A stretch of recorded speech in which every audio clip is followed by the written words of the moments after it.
Hello everyone, मैं खुशी। First of all good morning all of you. और मैं आज के न्यूज़ के साथ 26 नवंबर के न्यूज़ के साथ आप लोग के बीच आ गई हूँ सुबह सुबह।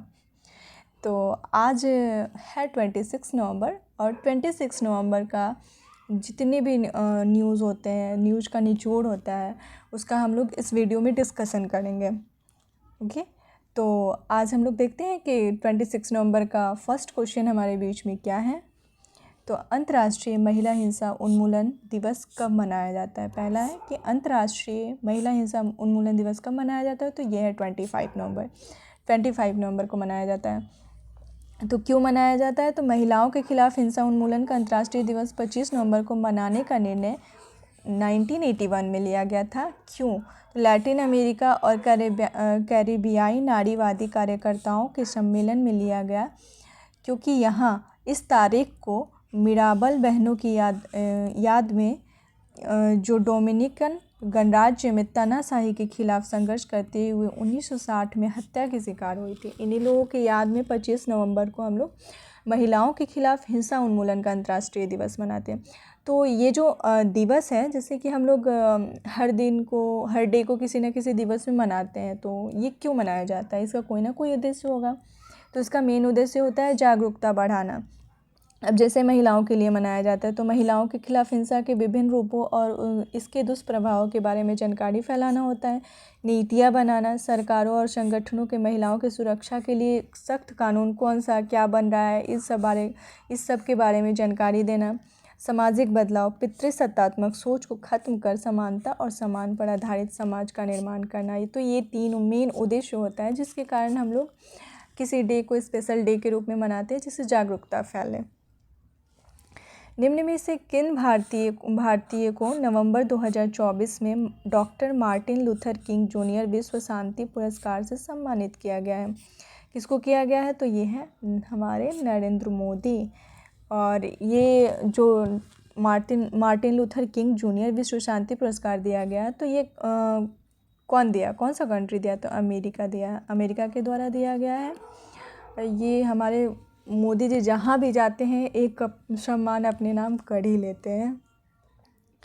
तो हाल ही में किस संगठन द्वारा report jobs at your door step जारी की गई है, तो पूछ रहा है कौन सा संगठन जारी करता है और इस रिपोर्ट का नाम क्या है, तो jobs at your door step. तो ये कौन जारी करता है, तो ये वर्ल्ड बैंक जारी करता है। तो वर्ल्ड बैंक का ये रिपोर्ट है जिसका नाम है jobs at your door step. देखते हैं इसको जारी कौन किया है, तो ये union education minister Dharmendra Pradhan एवं रोजगार तथा युवा मामले एवं खेल मंत्री डॉक्टर मनसुख मंडाविया, ये दोनों लोगों ने मिलकर के वर्ल्ड बैंक की रिपोर्ट है jobs at your door steps, इस रिपोर्ट को इन दोनों लोगों ने मिलकर जारी किया है। तो इसका क्या ये है, इससे क्या फ़ायदा होगा, तो कौशल शिक्षा को कैसे बेहतर बनाया जा सकता है, ताकि जो इस कौशल स्कूल में सिखाई जाती है उसको आगे कैसे क्या यूज करना है, इन सारी चीज़ों की जागरूकता बढ़ाने के लिए। नवंबर 2024 में किसके द्वारा विजन पोर्टल लॉन्च किया गया है, इस पोर्टल का नाम क्या है, विजन पोर्टल। किसके द्वारा लॉन्च किया गया है, तो ये किए हैं जितेंद्र सिंह के द्वारा विजन पोर्टल लाया गया है। तो वो जारी किए हैं, लेकिन इसको विकसित कौन किया है, इस पोर्टल को विकसित करने का उद्देश्य क्या है, तो इस विकसित किया है गुरुग्राम हरियाणा में स्थित एक संगठन है जिसका नाम है उत्सव फाउंडेशन। इस संगठन के द्वारा इस विजन पोर्टल को विकसित किया गया है, जो कि छात्र नवाचार और आउटरीच नेटवर्क के लिए विकसित भारत पहल होगा। ठीक है, तो इसका उद्देश्य देख लेते हैं क्या है उद्देश्य। तो ये गरीब बच्चे जो हैं या फिर जो नेटवर्क से जिनके पास नेटवर्क की कमी होती है, जैसे अब हमारे पास डिजिटल सारी चीज़ें हैं, हमारे पास नेटवर्क की अच्छी सुविधा है, तो हम लोग कहीं से भी क्लास कर लेते हैं, पढ़ लेते हैं, लेकिन जिनके पास नहीं है तो उनको इससे बहुत हेल्प मिलेगा। उन छात्रों के बीच नवाचार की भावना को भी बढ़ावा मिलेगा, वित्त पोषण और मार्गदर्शन प्रदान करने में। तो आगे देखते हैं, हाल ही में किस संगठन ने state of world children 2024 report जारी, किस संगठन ने जारी किया है, तो यूनिसेफ यानी कि संयुक्त राष्ट्र बाल कोष के द्वारा state of the world children report जारी किया गया है।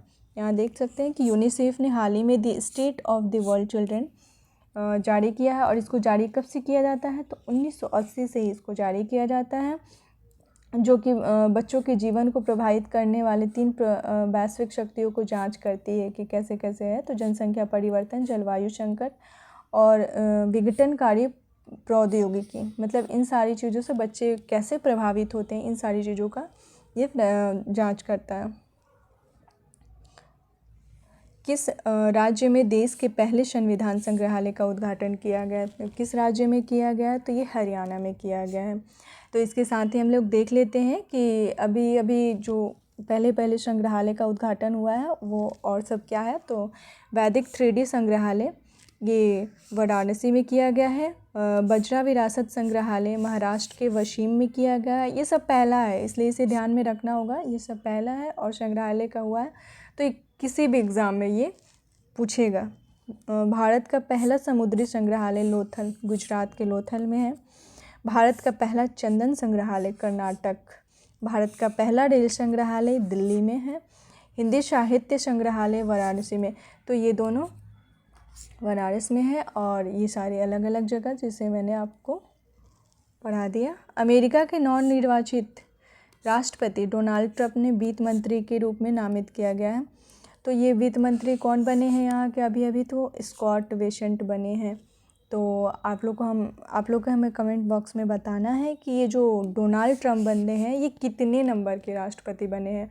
एग्ज़ाम में ये पूछ देता है कि अभी जैसे अमेरिका के राष्ट्रपति जो बने वो कितने नंबर के बने हैं। तो ये आप लोग को हमें कमेंट बॉक्स में बताना है। देखते हैं कि वाइट हाउस का नया चीफ ऑफ स्टाफ सुसी विल्स को चुना गया है। अमेरिका राष्ट्रीय सुरक्षा सलाहकार माइक वोल्टेस बने हैं। अमेरिका स्वास्थ्य सचिव रॉबर्ट एफ कैनेडी जूनियर बने हैं। अमेरिका के रक्षा सचिव पीट हेगसेथ बने हैं। अमेरिका की नई राष्ट्रीय खुफिया निदेशक तुलसी गाबार्ड बने हैं। ठीक है, चर्चे में रहा, ये फेगल नहीं, यहाँ फेनल चक्रवात होगा। फेनल चक्रवात का नामकरण किसने किया है, तो ये किया है सऊदी अरबिया ने। फेनल चक्रवात का नाम किसने दिया है, तो ये दिया है सऊदी अरबिया ने। आगे देखते हैं क्या है। प्रसार भारती द्वारा लॉन्च किए गए प्लेटफॉर्म का नाम क्या है। प्रसार भारती ने एक नया प्लेटफॉर्म लॉन्च किया है, उसका नाम क्या है, तो उसका नाम है वेब्स। प्रसार भारती ने लॉन्च किया है।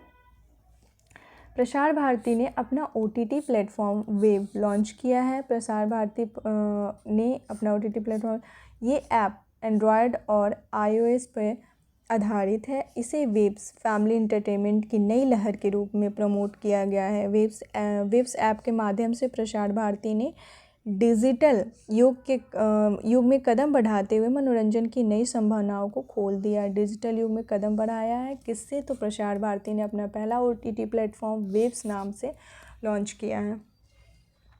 तो आज हमारे न्यूज़ का निचोड़ इतना ही था। आज के लेक्चर में इतना हम लोग MCQ के फॉर्म में देख लिए। वो 26 नवंबर का टोटल न्यूज़ ख़त्म हो गया। अगर आप लोग को मेरा ये पहल पसंद आता है तो आप लोग मेरे चैनल को लाइक और सब्सक्राइब करें और अपने दोस्तों के साथ शेयर भी कर सकते हैं।